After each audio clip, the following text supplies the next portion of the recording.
Olá, conversadores e conversadoras de elevador, sejam muito bem-vindos, sejam muito bem-vindas a mais um episódio aqui do nosso canal Conversa de Elevador, esse espaço que foi pensado, idealizado e é criado para você que quer desvendar todos os segredos comerciais das empresas de manutenção e modernização de elevadores. É isso aí, somos os pioneiros aqui na rede em falar, né, da área comercial das conservadoras de elevador, desvendando aí vários mistérios e continuamos sendo os únicos, né? E isso é bem interessante porque tenho certeza que a gente ainda tem muito assunto para falar, porque não tem quase conteúdo aqui no YouTube, no Spotify, de uma forma geral, mesmo no Google, se vocês procurarem assuntos específicos aí da área comercial, você não vai encontrar. E hoje a gente vai continuar falando desses temas aí comerciais, né? E a gente vai falar de um ponto que é sempre amedrontador, mas acontece nas melhores famílias. Fui cancelada. Fui cancelado. Recebi o basta do meu cliente. E agora, né? o que será que a gente faz com esse tipo de informação? Então, a gente vai falar hoje não exatamente sobre como a gente descancela esse cancelamento, mas sim como a gente pode trabalhar para evitar chegar nesse momento tão desgastante do relacionamento. Gente, e antes da gente começar, a gente sempre faz um agradecimento especial aqui à Infoleve, né? Meu parceiro aqui desde o começo do canal, a empresa que acreditou de fato que valia a pena a gente compartilhar informações aí da área comercial. Antes de encontrar a Infoleve para fazer essa parceria, eu já tinha o projeto, né, de falar sobre a área comercial, mas eu fui muito desacreditada por muitas pessoas do segmento. E a Infoleve, assim, rapidamente entendeu que essa era uma grande sacada, que realmente era necessário falar desse tema. Então, um agradecimento enorme, né, à Infoleve, que esteve comigo no ano passado, aqui no lançamento do canal, e a gente continua firme e forte aqui nesse ano de 2023. Então, obrigada, Infoleve. E antes da gente começar o tema propriamente dito, eu queria dar dois recadinhos, tá? O primeiro é que eu estou muito feliz, eu fui convidada para fazer parte aí dos palestrantes, né, da Expo Elevador, que acontece em maio, e foi com grande alegria que eu recebi esse convite, porque tem pessoas ali que já vêm, né, contribuindo para o crescimento do segmento há muitos anos, e estar do lado dessas pessoas e poder dar o meu recado vai ser muito importante. E a gente vai falar, claro, da parte comercial, né, a gente vai falar de uma questão, né, que muitos empreendedores têm aí, é de como crescer a empresa sem perder a origem, sem colocar um pé, né, na frente das mãos, né, que a gente fala, e não colocar tudo a perder. Então, vão ser 30 minutos muito ricos lá na Expo Elevador, vai ser bem legal.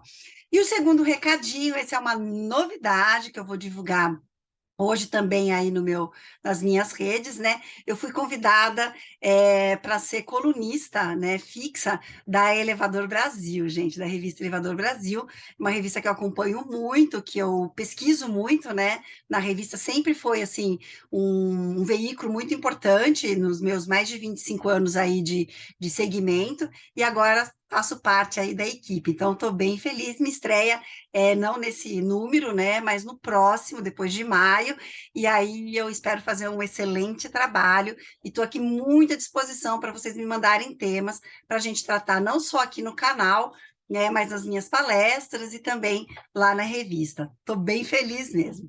Vamos lá falar do cancelamento?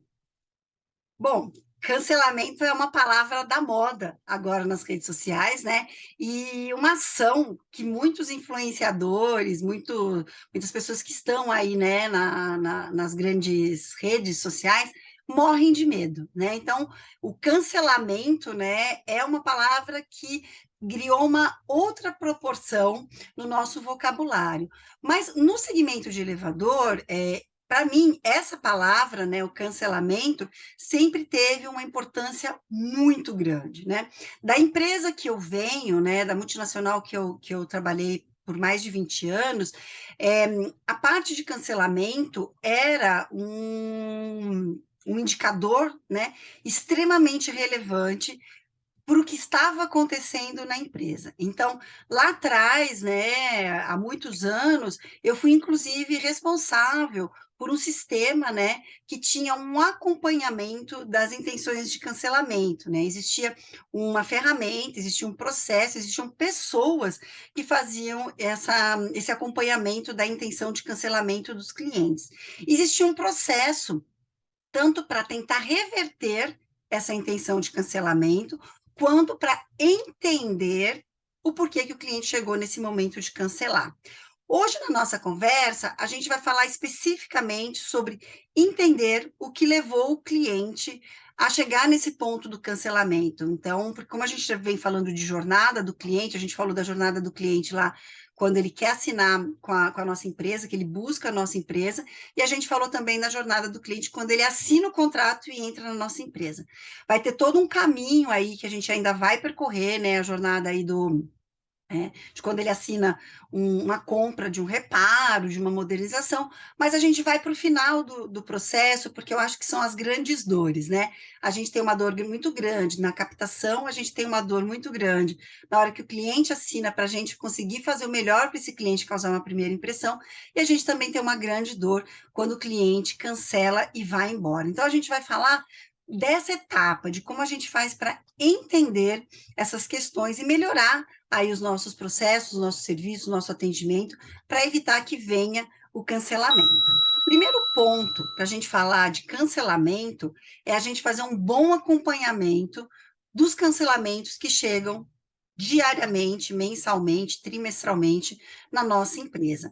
Por que eu falo do período, né? Porque se a sua carteira for grande, o controle, né, dessas intenções de cancelamento, desses cancelamentos, ele precisa ser diário, semanal, mensal. Se a sua carteira é um pouco menor, apesar de você acompanhar diariamente, mensalmente, os números, tá? Não o cliente, né? Os números.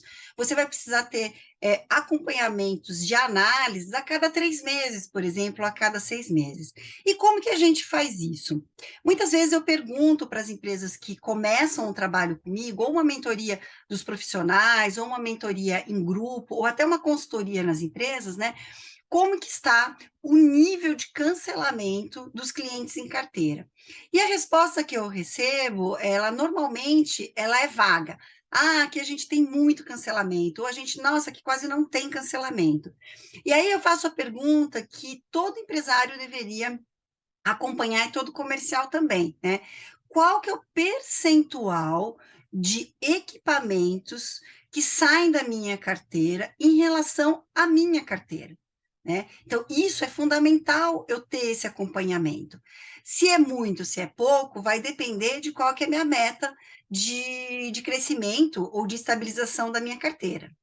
Então, por exemplo, se eu tenho uma perda de 10 equipamentos num período e a minha carteira é de 100 equipamentos, e eu tenho como objetivo crescer para 120, e a minha captação traz, em média, 5, 6 equipamentos naquele período, a minha taxa de perda ela é muito grande, ela é 10% e ainda assim está afetando o meu negócio, certo?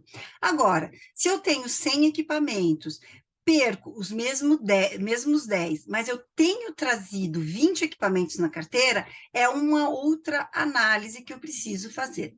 Kátia, mas perder 10 e receber 20 é positivo? Nem sempre, tá? Porque como a gente viu nos outros capítulos, né, da jornada do cliente, principalmente na captação, a gente investe muita energia e dinheiro para captar esse cliente para entrar na carteira. O ideal é que a gente perca muito menos e capte a quantidade de equipamentos para a gente tapar esse buraco, nessa saída desse cliente da carteira e que a gente consiga fazer um crescimento sustentável da nossa empresa, considerando as equipes que a gente tem, equipe técnica, equipe comercial, equipe de atendimento.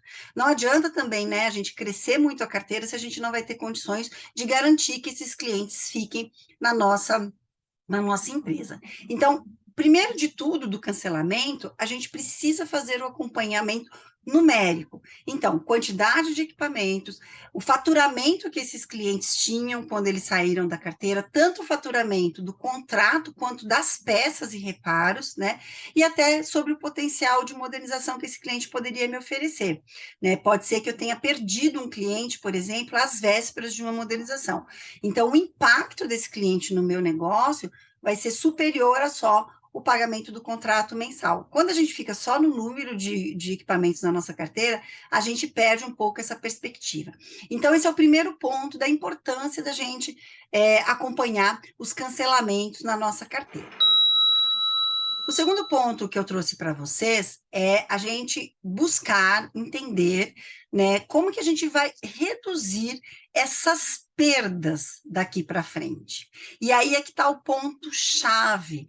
A gente precisa conhecer os nossos clientes e os motivos reais do cancelamento para a gente poder investir na nossa empresa, os nossos processos e colaboradores, para que a gente evite o cancelamento de um contrato.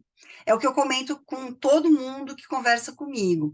Um avião não cai apenas por um motivo. É uma junção de questões que levam o cliente a tomar a decisão do cancelamento. É a mesma coisa que acontece nas empresas conservadoras de elevador. Um cliente não acorda, um síndico não acorda um dia e fala assim, ai, tá muito caro esse contrato, vou mudar. Ele não acorda dessa forma. Até que porque, para o síndico, mudar a empresa de manutenção dos elevadores é um processo trabalhoso e algumas vezes até traumático. Então, se ele puder ficar com a conservadora atual, ele vai preferir. Nem que para isso ele tenha que negociar o contrato, melhorar algumas questões, fazer alguns ajustes nesse relacionamento.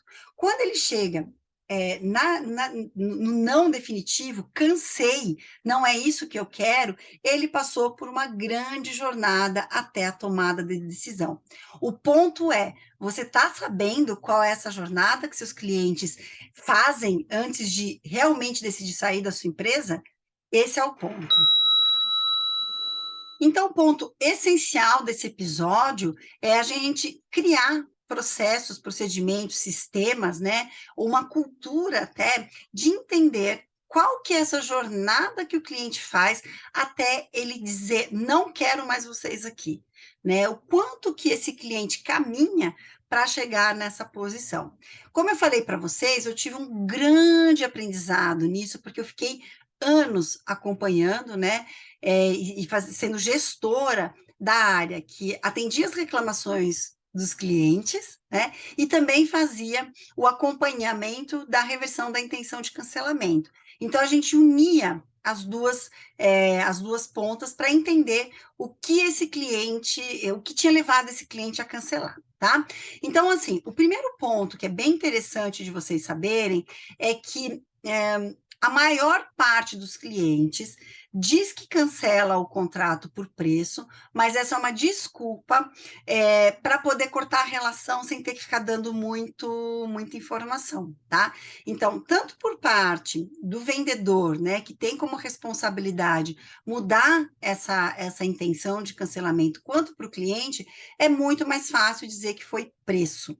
Tá? Porque isso tira a responsabilidade tanto do consultor quanto do cliente. Mas eu posso garantir para vocês que, assim, é raro o caso que o cliente cancelou por preço mesmo, tá? Até porque nós sabemos que a gente faz uma condição especial quando o cliente está passando por um processo aí de grande inadimplência, ou então que ele está muito atrapalhado. Então, assim, preço é desculpa, tá?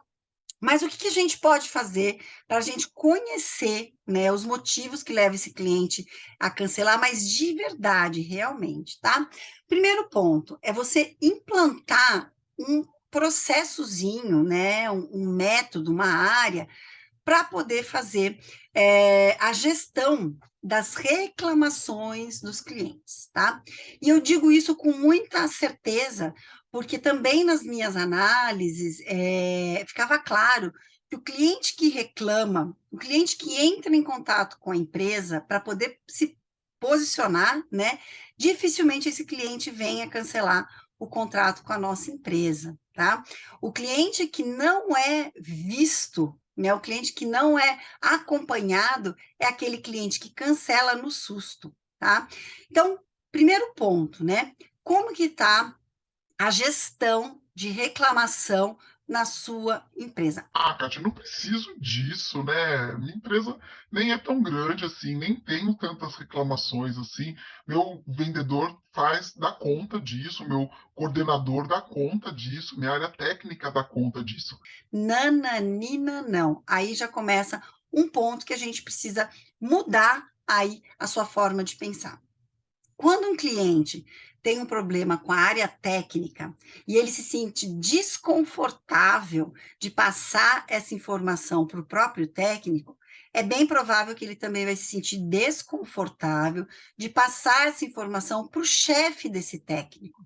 Por quê? Nós sabemos no nosso mercado, né, de trabalho aqui no Brasil, que muitas vezes a gente tem um senão, né, de fazer alguma denúncia, alguma coisa, porque a gente fica, poxa, né, o profissional até que é legal, mas eu não gostei daquele comportamento dele e tal, mas se eu falar isso para o chefe, pode ser que ele perca o emprego, né? Então a gente fica, nós clientes, né, ficamos com essa sensação muito ruim, né, de passar essa informação para o chefe da pessoa que nos atende. O mesmo vai acontecer se for com o vendedor, né? Se eu não gostei de uma postura, ou de um posicionamento, ou de uma falta de informação que o consultor me deu, se não for algo muito grave, eu não vou ligar para o gerente desse consultor, para o supervisor, para o coordenador, para poder fazer essa reclamação. Tá me entendendo? Agora, se eu tenho um canal que ele é imparcial, que ele recebe essas informações e trata essas informações não com apelo emocional, mas sim para resolver problemas, eu passo a receber essas reclamações de uma forma mais interessante. E o que é legal de eu começar a receber essas reclamações é tratar o meu processo, é tratar os programas de treinamento que eu tenho da minha equipe, né? Eu não jogo a responsabilidade exclusivamente para o colaborador, mas eu, como empresário, consigo ver que eu tenho oportunidades de melhoria, tá? Então, a partir do momento que você cria esse canal, né, você dá essa oportunidade de fazer essa gestão melhor das reclamações e sanar os problemas antes que vire uma intenção de cancelamento. Mas para você poder implantar esse processozinho, então, é fundamental que você tenha uma pessoa que não seja nem da área técnica, nem da área comercial, nem da área financeira, nem da área jurídica, tá? Então, quando a gente vai ver os processos de ISO, né, os processos aí que a gente faz para poder fazer uma auditoria de processos, a gente vai ver que a indicação é que a gente tenha alguém ligado ou ao setor da qualidade, ou ao setor de marketing, que é uma área que vai intermediar, né, essas questões e vai permear essas soluções entre as áreas. Então, esse é o primeiro motivo de você ter alguém imparcial ali para receber e tratar essas reclamações. O segundo ponto é que essa pessoa ela precisa ter um vínculo de confiança tanto com o cliente, ele tem que se sentir à vontade, né? O cliente tem que se sentir à vontade de contar o que está acontecendo para aquela pessoa, ao mesmo tempo que essa pessoa tem que ter tranquilidade e confiança para resolver as questões dentro da empresa sem tocar o terror. Né? O que eu vejo nas empresas, nas conservadoras, é que muitas empresas têm, né, uma área ali para receber a área da qualidade, e as outras departamentos morrem de medo, né, quando tem alguma reclamação. Não pode ser assim. Né? Essa área ela precisa ter permeabilidade, ela precisa passar por todos os setores com muita confiabilidade, porque ela vai buscar soluções para os problemas que o cliente tem trazido aí e resolver aquela questão dentro dos processos padrões da empresa, tá? Terceiro ponto, né? Essa pessoa ela tem que criar vínculos de confiança também com quem está na coordenação da empresa, né? Então, se é o empresário, esse empresário ele tem que tem que criar uma confiança no que essa pessoa fala. O que eu vejo também é que muitos empresários estão lambendo muito as suas crias, né? Como foi a empresa que ele criou, como ele conhece a maioria dos clientes, ele contratou a maioria dos profissionais, ele lambe aquelas crias, e quando alguém vem e apresenta uma questão, né, essa pessoa se transforma naquela historinha do mensageiro, e essa pessoa é atacada, né? Como se ela não soubesse o que ela está falando, né? Isso é um tiro no pé para o empresário, porque, no fundo, a gente quer saber, sim, com muita inteligência emocional, né? Controlando aí todas as nossas emoções de raiva, de injustiça, de não acreditar no que aquela pessoa está fazendo, tá falando, porque o que a gente quer é uma melhoria contínua da nossa empresa, né? Então, a gente precisa ter empresários, né, que acreditem de fato que é possível ter uma melhoria contínua e que não matem os mensageiros, né? Muitas vezes a minha área era morta, né, porque era o mensageiro das más notícias, né? Então eu tinha que ter muita inteligência emocional para saber que aquela reação ali dos diretores, né, porque era uma multinacional, não era em relação à Kátia, né, não era em relação aos profissionais, às analistas de atendimento que trabalhavam com a Kátia, mas sim uma reação instintiva, né, de proteção. Tá? Mas isso é bem complexo quando a gente está falando de uma empresa menor, né? Quando a gente está falando de uma multinacional, a gente tem ali níveis, né, gerenciais e que a gente consegue levar o assunto para uma sala, apaziguar os ânimos e depois voltar com uma solução. Numa empresa menor, às vezes os ânimos ficam tão exaltados, né, que a gente mata o mensageiro, acaba com a área e deixa o cliente cancelar, que é melhor que ele cancele e vá embora, do que criar todo esse problema dentro da minha empresa, tá? Empresário, então, fica atento, não mate o mensageiro, tá?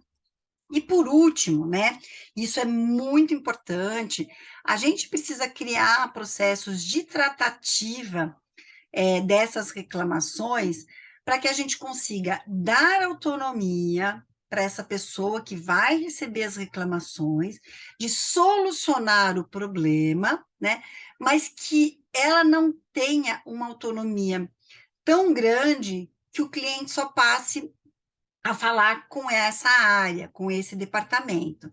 Então, vou dar um exemplo para ficar mais claro, né? Nós tínhamos uma regra, por exemplo, de solucionar conflitos, né? De buscar soluções para problemas.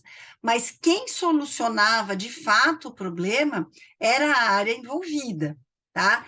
Por que isso? Para a gente ter um cuidado para que o cliente não abrisse chamado sempre, né, com o saque, que a gente chamava de saque, seria de atendimento ao cliente, que esse cliente não pedisse redução de preço para o saque, esse era um cuidado muito grande, né, e que a gente conseguisse ter técnicas de entendimento daquele problema para a gente perceber se ali havia uma reclamação, às vezes até infundada, tá? Então, é preciso, sim, você criar um processo de recebimento dessas reclamações, dar ferramentas de atendimento para esse profissional, né? Dar autonomia de solução para esse profissional, mas tem que ter regras muito claras para que ele não invada, né, as outras áreas. Então, mais um exemplo para você perceber. Vamos dizer que o cliente ligou, né, para sua área, fazendo uma reclamação de que um serviço que estava agendado não foi feito, não foi executado, e que tinha sido prometido, e aí, pela segunda vez, não foi realizado, tá? Qual que é o processo, qual que é a responsabilidade dessa área de reclamação? Primeiro de tudo, é anotar essa reclamação num banco de dados, para a gente poder monitorar quantos clientes andam reclamando desse mesmo problema. Se é um problema recorrente, aqui a gente tem um problema que quem vai resolver essa recorrência de problema não vai ser o saque, né? Vai ser a empresa, tá? O segundo ponto que é importante para que esse profissional faça é que ele ouça a reclamação do cliente e que ele dê um prazo de resposta para esse cliente. Eu gosto muito do 24 horas, tá? Em 24 horas daremos uma posição para o senhor, tá? Essa posição, ela nem sempre é a solução, mas ela é uma resposta. Se a gente já tem a solução, senhor, já temos a resposta, o serviço será executado na tal data e a área técnica vai entrar em contato com o senhor e eu estarei monitorando para ver se o prazo não vai ser cancelado novamente, se vai ser, né, perdido novamente. Então, esse é o posicionamento correto do pessoal do atendimento à reclamação. Quem vai confirmar a data é a área técnica, mas a área de reclamação tem que fazer o acompanhamento, tá? Pode ser que não tenha uma resposta, e aí a posição do saque também tem que ser em 24 horas. Senhor, entramos em contato com a área técnica, realmente estamos com um problema de execução, não consegui ter o seu prazo. Ah, mas o elevador está parado, isso é um absurdo. A pessoa que atende reclamação precisa estar muito bem preparada, com inteligência emocional, para fazer esse posicionamento. Então, ela tem que ter inteligência emocional para ter bom senso, mas ela tem que ter discursos pré-preparados para ela saber como ela pode agir, tá? Então, esse é o segundo ponto. Ela atende aquele cliente no único, no imediato, no problema daquele cliente. E ela gera informações para a empresa. E aí, o que acontece, já usando esse mesmo exemplo, tá? Muitas empresas ficam desgastadas, né? Porque começam a receber reclamações recorrentes de um mesmo problema, né? E elas não se disponibilizam para consertar aquele ponto, né? E aí, isso acaba levando ao cancelamento daqueles contratos, né? Mas como não tem uma análise que faça a comparação dessas reclamações recorrentes, né, em relação ao cliente que cancela, essa empresa se auto-engana dizendo que é preço. O cliente está cancelando por preço. Claro que é preço, ele está cansado de pagar uma empresa que não cumpre, né, os seus acordos, né? E o cliente até é atendido quando ele liga no sistema de atendimento, né, ali na reclamação, mas ele não quer isso, ele não quer ter que ficar toda hora ligando, né? Ele quer que a empresa realize aquilo que ela se comprometeu em fazer, tá? Então, isso é um sistema legal de atendimento ao cliente. Kátia, e no final, como que a gente faz essa tratativa do cancelamento? Se a gente tem uma boa gestão, né, das reclamações dos nossos clientes, é bem provável que naturalmente eu consiga reverter o nível de cancelamento que a minha empresa tem. Porque eu recebo a reclamação do cliente, eu trato no individual, eu dou resposta no individual, mas eu tenho mecanismos de criar melhorias contínuas na minha empresa, tá? Naturalmente, o cliente vai recebendo respostas, não só esse que reclamou, mas os outros também que acabam sendo beneficiados em relação àquela reclamação. Então, naturalmente, os meus cancelamentos vão reduzir. Se ainda assim eu tenho, né, ainda muitos cancelamentos, eu começo a analisar se esse cliente abriu chamado de reclamação, né? Se esse cliente já tinha notificado a empresa de algum problema, e lá dentro do meu sistema de acompanhamento de reclamação, eu vou ter essas informações. E eu acabo tirando as vendas dos meus olhos, né, em relação à qualidade real da minha empresa, né? Não adianta a gente fazer um bom marketing, não adianta a gente ter um bom brand, não adianta a gente ter um bonito logotipo, né? De eu ter anos no mercado, se eu tenho muitos cancelamentos de contrato.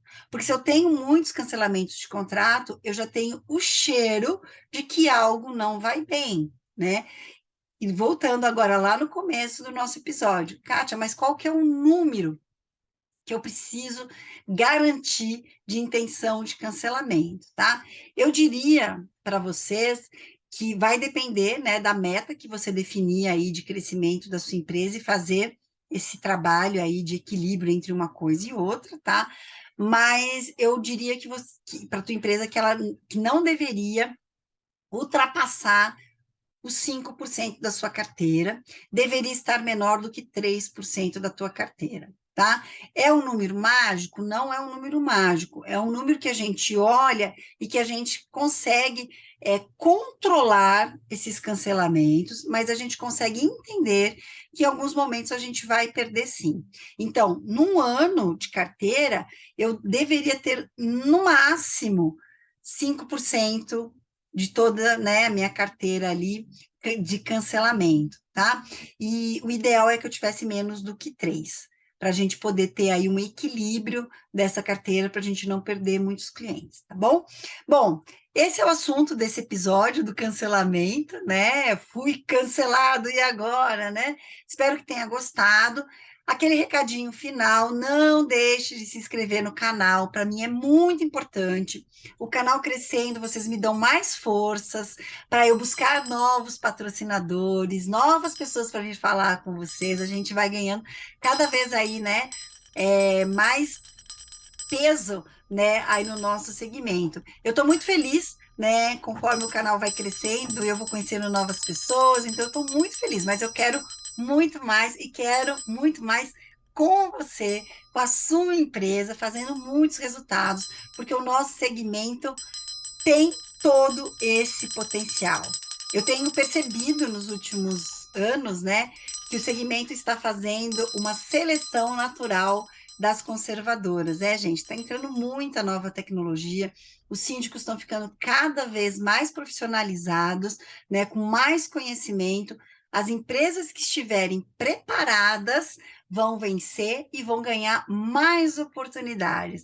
Agora, tem muita empresa que vai ser expurgado aí do segmento, porque não vai ter espaço mais para amadorismos, né? A gente sabe que o nosso segmento, por ter muita segurança, ele exige tecnicamente, né, empresas boas, mas agora também a gente vai ser exigido em outras áreas aí, principalmente nas áreas de atendimento e comercial.